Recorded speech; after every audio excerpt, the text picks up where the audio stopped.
As you know, we're here in Taira Hills. It is very moist because all the air is coming from the Indian Ocean, coming all the way up and impacting against the mountains. So it's all the moisture is going up. And up the mountains here, we have a precipitation of around 1,900 millimeters, which is quite a lot. And then we have the cloud forest, which has more canopy trees, evergreen trees. It's a lot more dense forest. The trees are a lot closer together.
Chameleons are pretty old too. They've been around for 60 million years, so they're pretty ancient. Here in Kenya, they have up to 25 species. In Tanzania, they have 40. In Tanzania right now, they're working on a system that they call CITES, which is basically like working with other governments to control the pet trade, because the pet trade is a huge issue with chameleons.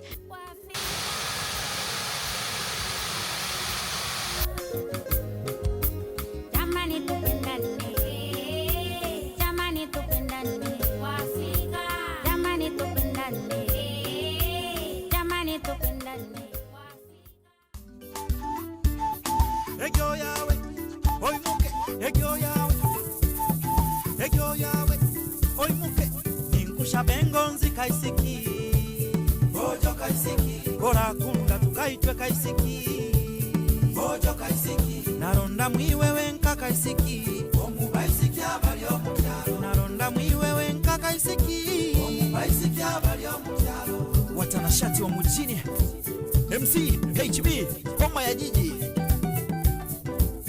Oteme Kaziro. Giraffes are the world's tallest land mammal. Their habitat loss is down by 90%, and there's about 117,000 giraffes left in the world right now.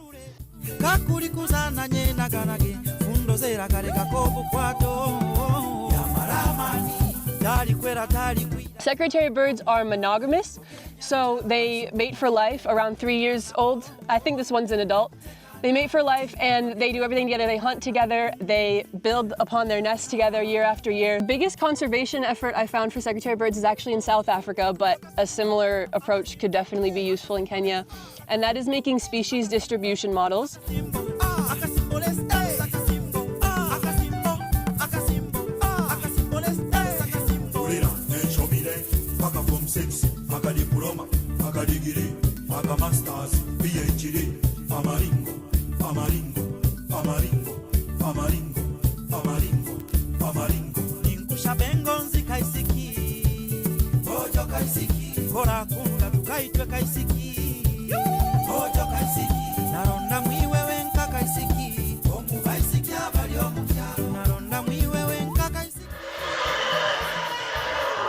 Elephants are the largest land animal. Their trunks contain 100,000 muscles. They take over 1/5 of Africa, and they can survive and live in all African environments. Their existence and survival helps other animals and the environment.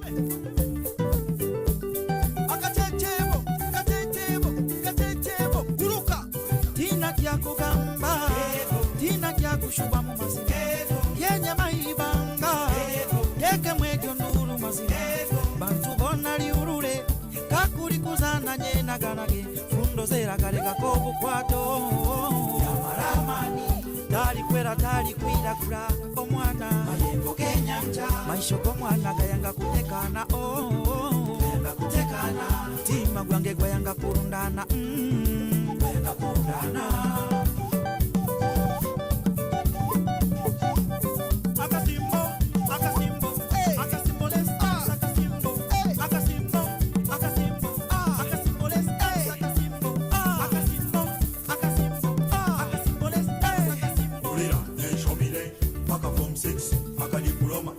Degree, aga masters, PhD, amaringo, amaringo, amaringo, amaringo, amaringo, amaringo.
was your favorite moment from the trip?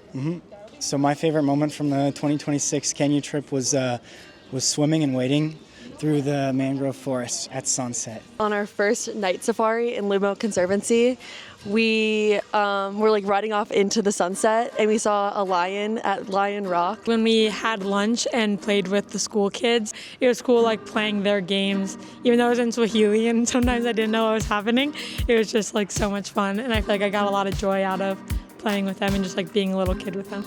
On our hike in the forest and seeing some of the biggest trees I've ever seen in my life. I want to say the nighttime safaris. Tidal Hills Rainforest, and we came out and it was a beautiful sunset, and there was a little sprinkle in the air, and there were some kids coming down the street, and just the scenery was beautiful. I really enjoyed the nature, I really enjoyed the animals, and then I really enjoyed the people. I lay down calm in a branch, not in a branch, in a dead tree, and I suddenly see some monkeys coming through the top of the trees. I think I learned like what Africa really feels like the nature and the people as well. So now every time I see a picture, it's like, okay, I've experienced this, you know? The difference between, seeing something and experiencing it is just huge, especially for Africa. All the people that we met along the way, and we met so many different kinds of people, and I feel like there was just so much like love and joy around. Even as we were like driving, it was kind of weird at first to like say hello to everyone, but it was like just showed the true kindness that like we met people in every single place. Even on the train back from Matamo to Nairobi, I met some girls on the train and we ended up talking for like 6 hours, and that was like a very like prime example of how much kindness and like joy of the people we met on the trip. How different their day-to-day life is compared to ours, and I feel like sometimes like we get so wrapped up in everything that so many major things in our life like go into, I guess, like subconscious, you could say, but like trying to be truly grateful for like every aspect of your life, because I feel like what's quote-unquote normal for us isn't a universal norm, so just trying to be more appreciative and conscious and grateful for what you have. The conservation world that I am being taught and being introduced to as an environmental science student is extremely Eurocentric, and it shouldn't be, because we had the privilege of seeing firsthand some really cool conservation efforts happening in small, remote communities in Kenya that would never make big news the way, the World Wildlife Fund does. That we have to take apart a lot the local communities, because from here it's easy to say like, oh, we have to protect these animals, we can't do anything to harm them or whatever, but we have to remember that there's people living with them. Also like the difficulties they have economically, so it's like, first of all, we'll make them have a good life, make them be happy with them living with us animals, and then you can focus on the animals and the wildlife. Within conservation and management in Africa, there's no one answer to anything. Like every park we visited, they each had a very different management style.